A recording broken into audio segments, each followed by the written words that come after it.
Part 1, Chapter 28 of Anna Karenina by Leo Tolstoy. Translated by Nathan Haskell Doyle. This recording is in the public domain. Read by Marianne Spiegel. Early on the morning after the ball, Anna Arkadyevna sent her husband a telegram announcing that she was going to leave Moscow that day. "No, I must go," she said to her sister-in-law, in explanation of her change of plan, and her tone signified that she had just remembered something that demanded her instant attention. "No, it would be much better if I could go this morning." Stepan Arkadyevitch did not dine at home, but he agreed to be back at 7 o'clock to escort his sister to the train.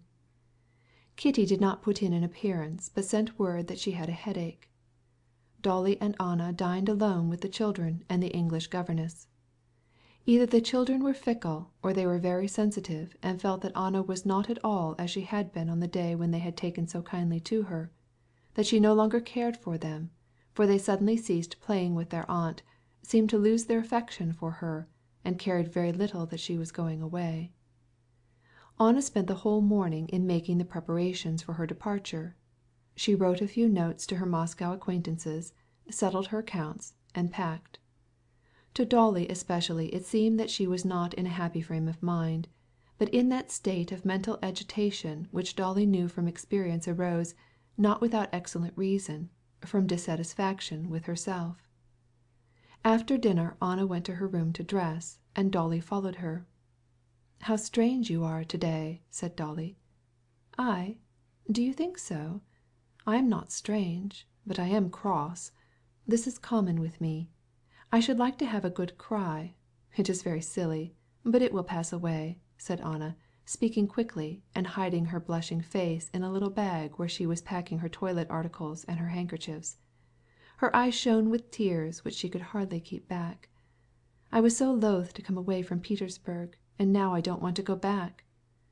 "You came here and you did a lovely thing," said Dolly, attentively observing her.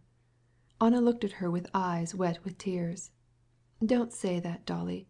I have done nothing, and could do nothing. I often ask myself why people say things to spoil me. What have I done? What could I do?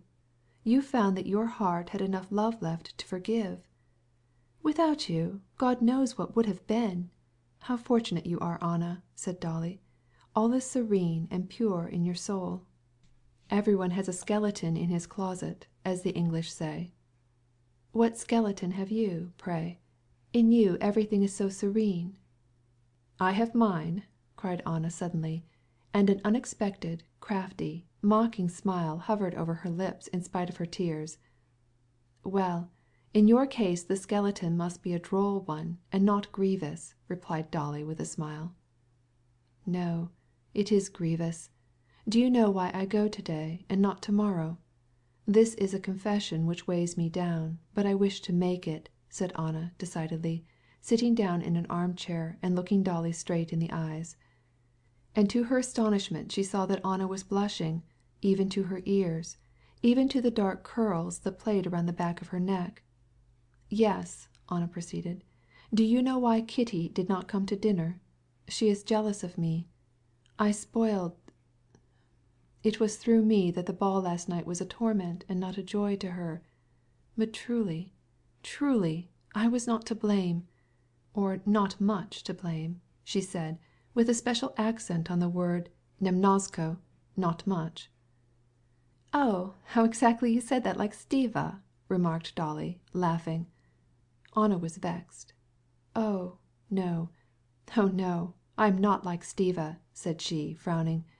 "I have told you this simply because I do not allow myself, for an instant, to doubt myself." But the very moment that she said these words she perceived how untrue they were. She not only doubted herself, but she felt such emotion at the thought of Vronsky that she took her departure sooner than she otherwise would, so that she might not meet him again. "Yes, Stiva told me that you danced the mazurka with him, and that he. You cannot imagine how ridiculously it turned out. I thought only to help along the match, and suddenly it went exactly opposite. Perhaps against my will, I—" She blushed and did not finish her sentence. "Oh, these things are felt instantly," said Dolly. I should be in despair if I felt that there was anything serious on his part," interrupted Anna. "But I am convinced that all this will be quickly forgotten, and that Kitty will not long be angry with me." "In the first place, Anna, to tell the truth, I should not be very sorry if this marriage fell through. It would be vastly better for it to stop right here if Vronsky can fall in love with you in a single day." "Oh, heavens! That would be so idiotic!" said Anna, and again an intense blush of satisfaction overspread her face at hearing the thought that occupied her expressed in words. "And that is why I go away, after making an enemy of Kitty, whom I love so dearly. Oh, how sweet she is! But you will arrange that, Dolly, won't you?" Dolly could hardly refrain from smiling. She loved Anna, but it was pleasant to her to discover that she also had her weaknesses. "An enemy? That cannot be." "And I should have been so glad to have you all love me as I love you. But now I love you all the more than ever," said Anna, with tears in her eyes. "Oh, how absurd I am today!" She passed her handkerchief over her eyes and began to get ready. At the very moment of her departure came Stepan Arkadyevitch with rosy, happy face and an odor of wine and cigars. Anna's tender-heartedness had communicated itself to Dolly, and, when she kissed her for the last time, she whispered, "Think, Anna, what you have done for me. I shall never forget. And remember that I love you, and always shall love you as my best friend." "I don't understand why," replied Anna, kissing her and struggling with her tears.